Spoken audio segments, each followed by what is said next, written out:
आज हम फैटफ के बारे में पढ़ेंगे, फाइनेंशियल एक्शन टास्क फोर्स। और पाकिस्तान और फाइनेंशियल एक्शन टास्क फोर्स दोनों को मिलाने की कोशिश करेंगे। अगर आपको ये लेसन अच्छा लगे तो आप हमारे चैनल को सब्सक्राइब कर सकते हैं।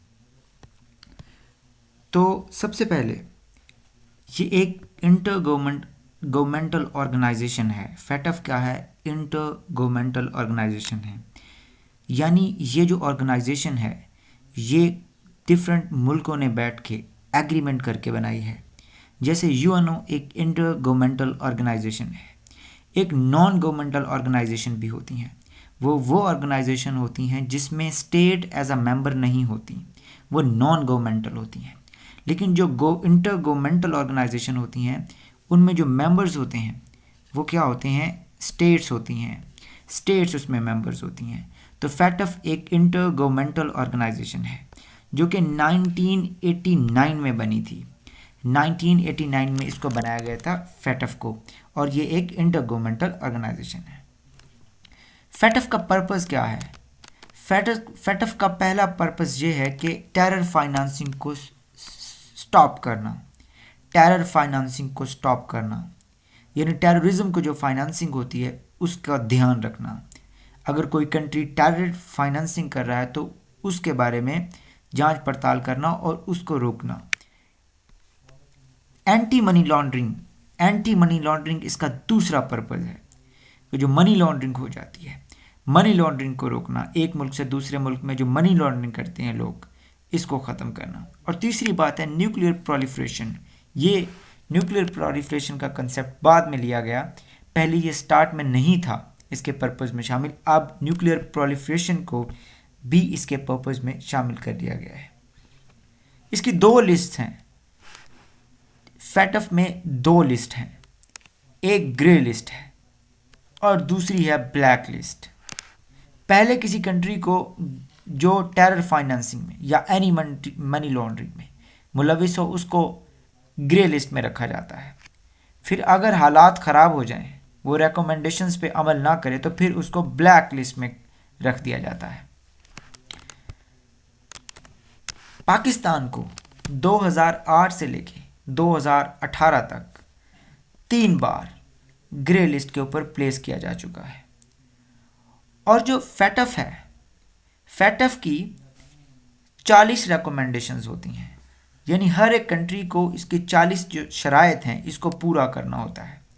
और अगर कोई भी कंट्री 20 या 20 से ज़्यादा रिकमेंडेशंस को कंप्लाई ना करे तो उस कंट्री को ब्लैक लिस्ट कर दिया जाता है। अगर कोई कंट्री 20 या 20 से ज़्यादा को पार्शियल कंप्लाइंस करे तो फिर उसको किस में रखा जाता है? फिर उसको रखा जाता है ग्रे लिस्ट में। अगर नॉन कंप्लाइंस हो तो याद रखिए ब्लैक लिस्ट में रखा जाता है। नॉन कंप्लाइंस 20 या 20 से ज़्यादा रिकमेंडेशंस पर। और अगर 20 या 20 से ज़्यादा रिकमेंडेशंस पे पार्शियल कंप्लाइंस हो, यानी थोड़ी कम कंप्लाइंस हो, थोड़ी कम मान रहा हो वो कंट्री, तो फिर उसको ग्रे लिस्ट में रखा जाता है। ये लिखा हुआ है। अब फैटफ और पाकिस्तान, इससे पहले Pakistan had covered 21 out of 40 recommendation. There was problem in 6 recommendations, so they continued to keep us in grey list. Pakistan को पिछले साल 27 रिकमेंडेशन पे पाकिस्तान की नॉन कंप्लायंस थी। नॉन और पार्शियल कंप्लायंस दोनों, कुछ पे नॉन कंप्लायंस थी और कुछ पे पार्शियल कंप्लायंस थी पाकिस्तान की।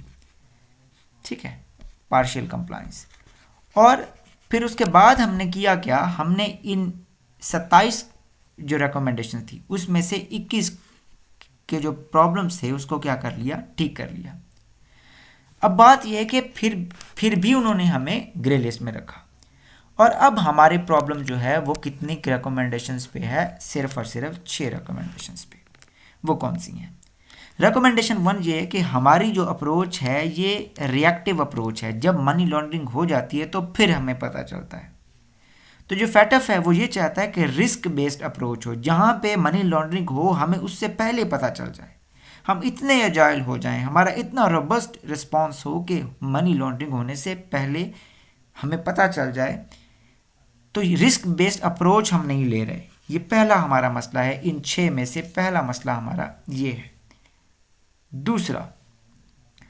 दूसरा ये है कि रिकमेंडेशन 6 कि हमारे जो बाहर से पैसे आते हैं या मुल्क के अंदर एक दूसरे को हम पैसे भेजते हैं वो बैंकिंग चैनल से नहीं भेजते हम लोग।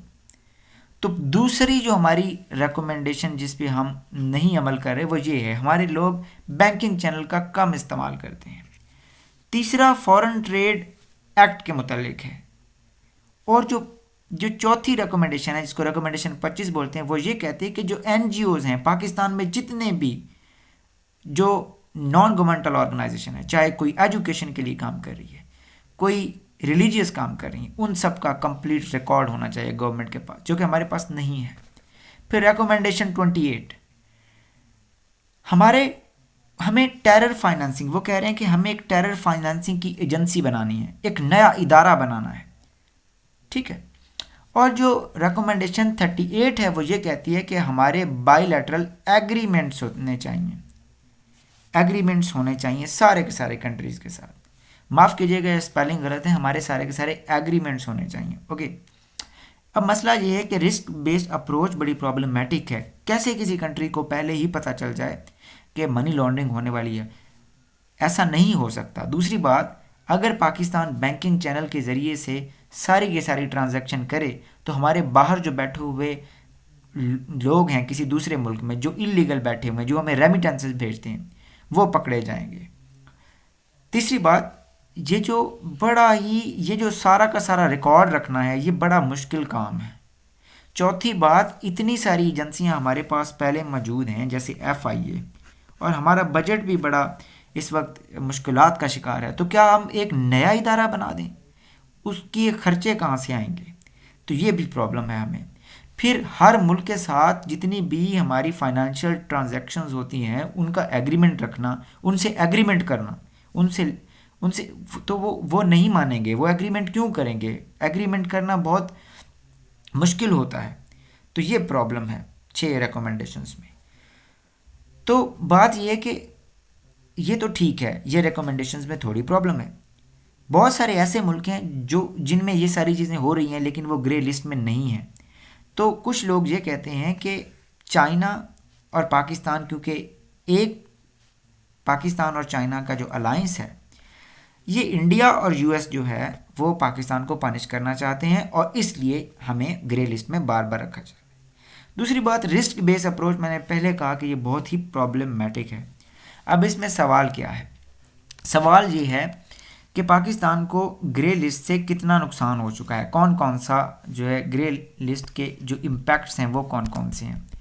पहली तो बात यह है कि अभी एक सर्वे आया है, उसके मुताबिक पाकिस्तान को $36 बिलियन का नुकसान हो चुका है ग्रे लिस्ट की वजह से। $36 बिलियन, चाहे वो फॉरेन डायरेक्ट इन्वेस्टमेंट की सूरत में हो या फिर इन्वेस्टर का लैक ऑफ कॉन्फिडेंस हो पाकिस्तान की मार्केट में इस ग्रे लिस्ट की वजह से, तो $36 बिलियन। दूसरी बात, जो हमारा इमेज ख़राब हुआ है इस लिस्ट की वजह से कि हमारे मुल्क में क्या होती है, मनी लॉन्ड्रिंग होती है, ये हमारे इमेज पे भी इम्पैक्ट पड़ा है ग्रे लिस्ट का, और ये फैटफ के जो मामलात हैं इसकी वजह से। तीसरी बात, हमारी जो फॉरेन पॉलिसी है उस पर भी कोई ना कोई फ़र्क पड़ा होगा।